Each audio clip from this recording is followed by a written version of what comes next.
समुद्र मंथन, अमरता और शक्ति की महागाथा। हजारों साल पहले दुर्वासा ऋषि के क्रोध ने स्वर्ग की पूरी समृद्धि को एक श्राप से नष्ट कर दिया था। श्राप के कारण देवताओं की दिव्य शक्तियां धीरे धीरे कम होने लगीं और वे कमजोर पड़ गए। देवताओं की इस कमजोरी का फायदा उठाकर असुरों ने स्वर्ग पर हमला कर दिया और उस पर कब्जा कर लिया। अपनी खोई हुई सत्ता और शक्ति वापस पाने के लिए असहाय देवता भगवान विष्णु की शरण में पहुंचे। भगवान विष्णु ने उन्हें बताया कि क्षीर सागर की गहराइयों में छिपा अमृत ही उन्हें फिर से शक्तिशाली बना सकता है। विष्णु जी ने सुझाव दिया कि समुद्र को मथकर अमृत निकाला जाए, लेकिन यह कार्य अकेले देवताओं के बस का नहीं था। मजबूर होकर देवताओं ने अपने कट्टर दुश्मनों असुरों के साथ एक अस्थायी समझौता करने का निर्णय लिया। असुर राज बलि इस लालच में तैयार हो गए कि अमृत पीकर वे सदा के लिए अजेय और शक्तिशाली बन जाएंगे। मंथन की तैयारी शुरू हुई और विशाल मंदराचल पर्वत को मथानी के रूप में चुना गया। नागराज वासुकी को रस्सी बनाने के लिए राजी किया गया, जिन्हें पर्वत के चारों ओर लपेटा गया। एक तरफ देवताओं की टोली थी और दूसरी तरफ शक्तिशाली असुरों की सेना। दोनों ने वासुकी को पकड़ लिया।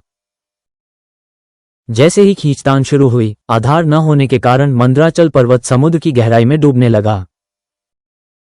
पूरी सृष्टि को संकट में देख भगवान विष्णु ने कूर्म यानी एक विशाल कछुए का अवतार लिया।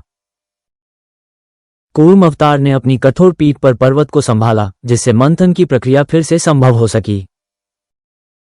अब असली संघर्ष शुरू हुआ और देवता असुर मिलकर पूरी ताकत से समुद्र को मथने लगे। अचानक समुद्र के गर्भ से हलाहल नामक एक भयंकर विष निकला, जिसने चारों ओर तबाही मचा दी। विष इतना घातक था कि उसकी गर्मी से पूरी सृष्टि जलने लगी और सभी डर के मारे पीछे हट गए। संसार को विनाश से बचाने के लिए भगवान शिव आगे आए और उन्होंने उस विष को पी लिया। विष की तीव्रता के कारण शिव जी का गला नीला पड़ गया, जिससे वे दुनिया में नीलकंठ कहलाए।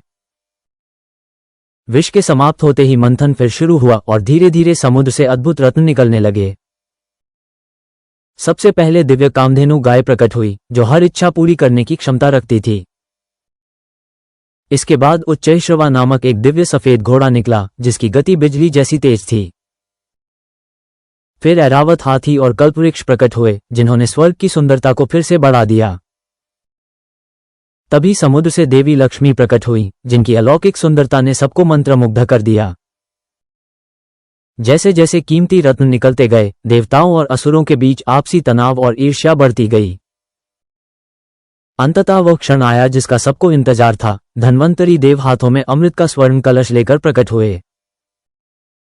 अमृत का कलश देखते ही देवताओं और असुरों के बीच एक भयंकर युद्ध छिड़ गया। असुरों ने अपनी ताकत के बल पर कलश छीन लिया, जिससे देवताओं के सामने एक बड़ा संकट खड़ा हो गया। तब भगवान विष्णु ने एक माया रची और मोहिनी का रूप धारण किया, जो अत्यंत सुंदर और आकर्षक थी। मोहिनी की जादुई आंखों और मीठी बातों ने असुरों को पूरी तरह सम्मोहित कर लिया। मोहिनी ने चतुराई से असुरों और देवताओं को अलग अलग पंक्तियों में खड़ा कर दिया। असुर भ्रम में रहे, जबकि मोहिनी ने चुपके से सारा अमृत देवताओं को पिलाना शुरू कर दिया। जब तक असुरों को छल का एहसास हुआ, तब तक देवता अमर हो चुके थे और उन्होंने अपनी शक्ति पा ली थी।